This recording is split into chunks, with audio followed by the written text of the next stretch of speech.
आज आप जानेंगे कि हमारी जिंदगी कितनी कीमती है और हमें अपनी इस कीमती जिंदगी को किस तरह जीना चाहिए। एक बार की बात है, गौतम बुद्ध अपने शिष्यों को जिंदगी से जुड़ी अच्छी बुरी चीजों का ज्ञान दे रहे थे। सभी शिष्य उनकी बातों को बहुत ध्यान से सुन रहे थे। उन सभी में एक शिष्य ऐसा था जिसे प्रश्न पूछने की बहुत आदत थी।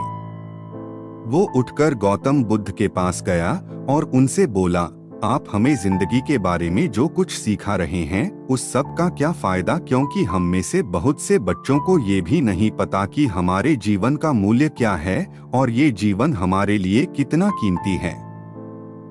पहले आप हमें ये बताइए कि इस जीवन का मूल्य क्या है। अपने शिष्य की बात सुनकर गौतम बुद्ध अपने कक्ष में गए और एक चमकता हुआ पत्थर का टुकड़ा लेकर आए।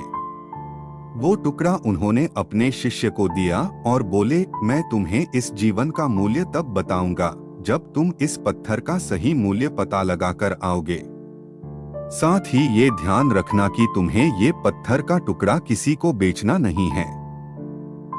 उस पत्थर की टुकड़े की चमक देखते ही उस सुनार ने उसकी कीमत 100 सोने के सिक्के लगाई।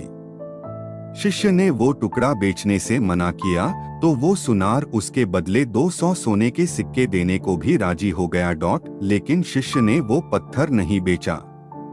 इसके बाद वो शिष्य एक हीरों के व्यापारी के पास गया और उनके सामने उसने वो पत्थर के टुकड़े को रख दिया।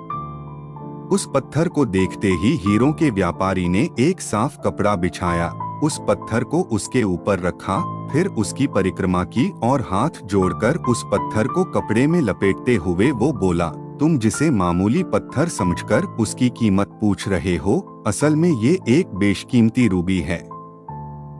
ऐसा रूबी हर किसी को नहीं मिलता। मैं अगर अपना सब कुछ बेच भी दूं तो भी इसकी कीमत नहीं चुका सकता। उस व्यापारी की बातें सुनकर वो शिष्य हैरान हो गया।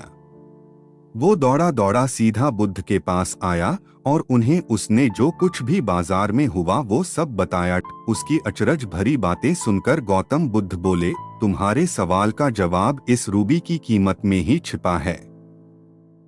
हमारा जीवन भी एक रूबी है, रूबी की तरह ये भी बेशकीमती है, लेकिन हम इस बात को हमेशा नजरअंदाज करते हैं और अपने जीवन का मूल्य नहीं समझते।